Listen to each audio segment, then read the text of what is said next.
هاتي زغروطة يا قبلة نعمل حفلة وغنينا.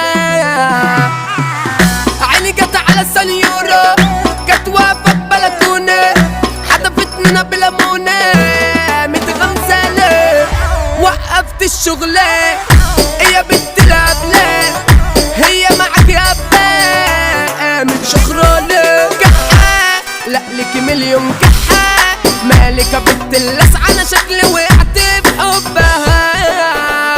عينها سحرتنا انا بجمالها راح نازل انا خلا وقال لي مالك ليه بتبص لها.